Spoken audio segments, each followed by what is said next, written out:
Asian news में आपका स्वागत है। मैं हूं गणेश अग्रवाल और आप देख रहे हैं दमोह जिले की खबरें। भारत देश की नरेंद्र मोदी सरकार के मंत्री बीरेंद्र खटीक दमोह पहुंचे और दमोह पहुंच करके उन्होंने विभिन्न कार्यक्रमों में हिस्सा लिया।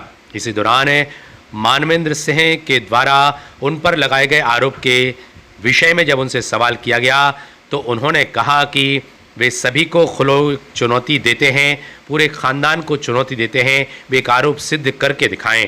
क्या कुछ कहना है केंद्रीय मंत्री का, आपको सुनाते हैं। Bureau report, Asian news.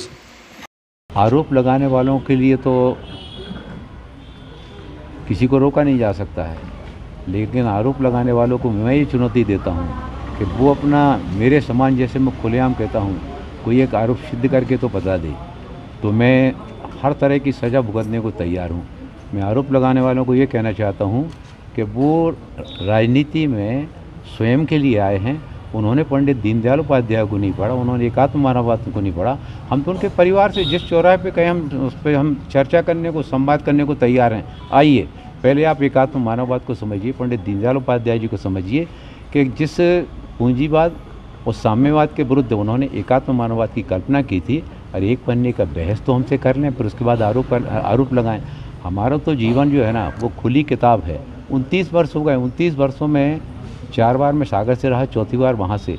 एक व्यक्ति को तकलीफ केवल इस कारण से हो रही है कि वहाँ पर जो अवैध कारोबार चल रहे हैं, उन अवैध कारोबारों के लिए मैंने प्रशासन को स्ट्रिक्टली जब मैंने रोकने का प्रशासन को आदेश दिए, उससे बिल मिलाकर तड़फड़ा कर जो है ना, ये इस तरह के अनर्गल आरोप लगाया जाता है। तो एक व्यक्ति को नहीं, तो मैं तो पूरे खानदान को चुनौती देता हूँ, पूरे खानदान को, कि पूरा खानदान और उनके जितने रिश्तेदार हैं एक आरोप सिद्ध करके बता दें। और इसके बाद अब छेड़ा है, बर्रैया के छत्ते में हाथ डाला है, तो फिर आरोप लगाने वालों को फिर उसके लिए तैयार भी रहना चाहिए। पूर्व मंत्री है मानवेंद्र सिंह, बर्रैया के छत्ते में हाथ डाला है तो उसके लिए तैयार भी रहना चाहिए। बस मैं तो इतना ही कहना चाहूँगा।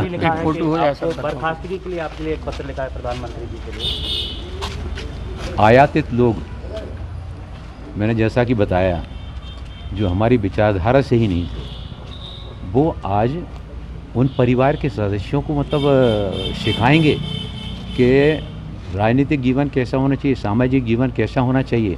स्वयं का जीवन देखें, उसके बाद दूसरों को नसीहत देने के लिए आगे आएँ।